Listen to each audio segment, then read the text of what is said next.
Zack Bia has relationships with everyone in the music industry. Drake, Post Malone, The Weeknd, Jack Harlow, Playboi Carti, Yeat, Justin Bieber, Cole Bennett, Lil Yachty, Doja Cat, Lil Uzi Vert, and so many more artists. He also runs a record label, has dated multiple famous celebrities, and has a very successful streetwear brand. But with all of these connections, it's left many fans wondering, who is Zack Bia and how did he get here? Some speculate he deals drugs to A-list celebrities. Others speculate his dad is rich with connections. But the truth is that he got into this position all because of a lucky encounter he had with Fetty Wap on his 19th birthday.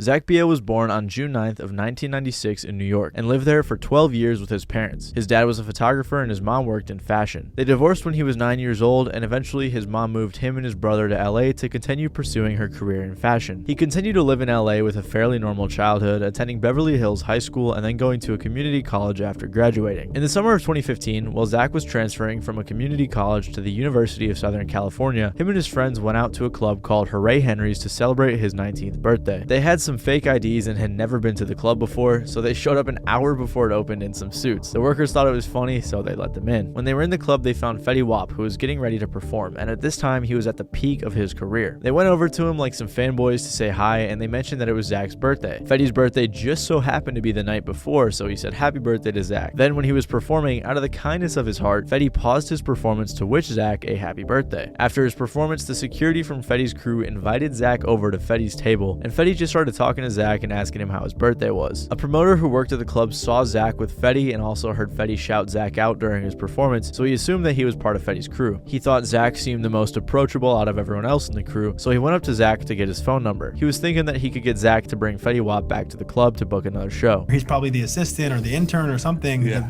runner. Let me get this kid's number. He'll be able to get Fetty out to the club because Fetty's popping right now. Yeah. So they're thinking I'm like the connection to Fetty. As Complex said, for most teenagers, a fluky moment like this would have been a fun story to brag about to friends at college the next day, and the tale would have ended there. For Bia though, he saw it as an opportunity to change the course of the rest of his life. After that incident and after having such a good time at the club that night, Zack and his friends would continue to go to the club every Monday for the next month. At a random house party after that, Zack ran into a guy named Jermaine who worked at Hooray Henry's, and he thought Zack worked there too because he was there so often. Zack said he didn't work there, so Jermaine offered him a job. So because of this random encounter with Fetty Wap and being mistaken for his assistant, Zack was introduced to the LA club scene, and that would change his life forever.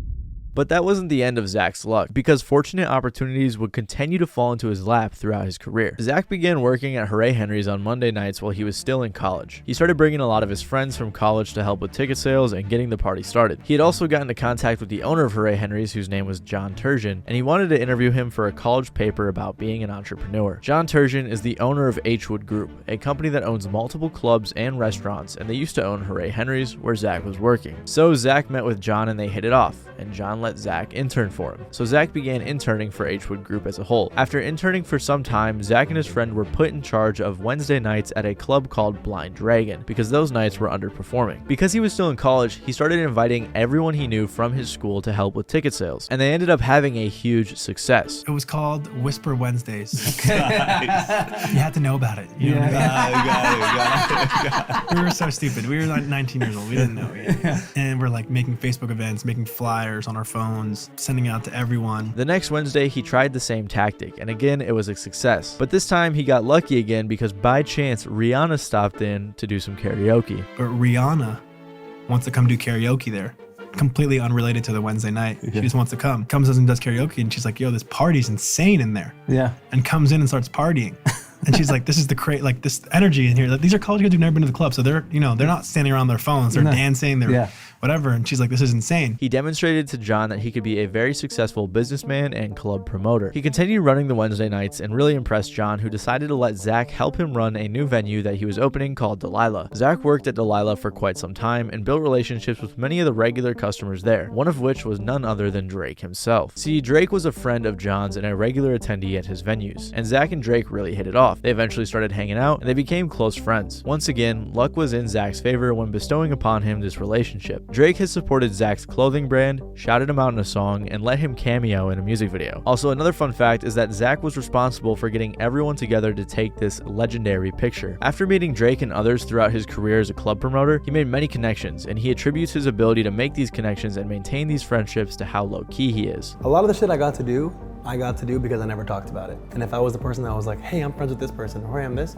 it would have immediately broken the trust, which allowed me to then go DJ the release party, allow me to go be in the studio. I'm not in the studio like, yo, I'm in the studio. He also started DJing for fun in college and continued practicing that hobby, and he brought it to the club scene. With his many connections, he was able to throw and promote tons of great parties with tons of celebrities. He's been enlisted by various artists to host their album release parties, and he also figured that he should start his own vodka brand since he's in the nightlife business. But his luckiest and potentially most successful business venture yet was starting his own record label. Zack figured since he had all of these industry connections that he should start a record label called Field Trip Records, where he had a lot of exclusive value to offer artists that he signed. He has connections to people like Bennett and other important people in the music industry, and he can offer those connections to artists. He signed multiple talented artists like Slump Sixes, Only Bino, and SSG Kobe, but in light of recent events, signing Kobe may have actually been unlucky for Zack. However, his biggest acquisition was hands down when he signed Yeat. He got pretty lucky again, finding out about Yeat in 2021, building a relationship with him, and then signing him in 2022. Yeat had already done a one-album deal with another label, but promised to sign to Zack afterwards because he knew how important Zack was. Zack was the one who introduced Yeat to Drake, and he also introduced Yeat to Bennett, resulting in multiple music videos. He said in an interview with Complex that new artists were already being discovered at his parties, so it only made sense to get into the industry in a much more formal way. He had already assisted in the careers of Sheck West and Baby Keem by playing their music at his parties because A&Rs and other important people in the music industry would be there, so logically, it was the perfect next step to further enrich his career. But all of his success and good fortune has not come without controversy. Like I said in the beginning of the video, because of how mysterious Zack is, it's led to a lot of speculation about how he got there. A lot of people think that his parents were rich and he was just presented with the opportunities. They've also speculated that Olivia Villalobos, an executive at Dior, was his dad who got him into the industry, but Zack says he's nothing more than a distant relative, and he also says he's hardly spoken to his dad since his parents split when he was 9 years old. He also often brings up how he doesn't really care how people think he got his success, but it only really bothers him when they assume he was rich because it discredits how hard his mom had to work, especially since she was a single mom. He says that he was only able to attend USC because of financial aid, and that he worked at Abercrombie in high school to help his mom out with money. The story I told about his career is how he describes it in every single interview, and I don't see any reason for him to lie. Even if we assume that his parents are rich and he was lying, he still got after it. He clearly put in work regardless of where he came from. And I also don't want to discredit him and attribute all of his success to luck, because Zack definitely played his cards right. He said himself that he finds it interesting how one thing leads to the next, and his career is a great example of that. A lot of people may be too lazy or too afraid to dive into the workspace and connect with all these people, but Zack didn't let that stop him. He was able to transition from a career in the LA club scene to a huge career in the overall music industry. Zack himself said he wants his story to motivate kids to chase their dreams, and he's annoyed that these rumors tend to get in the way of that. And his story is that if you work hard,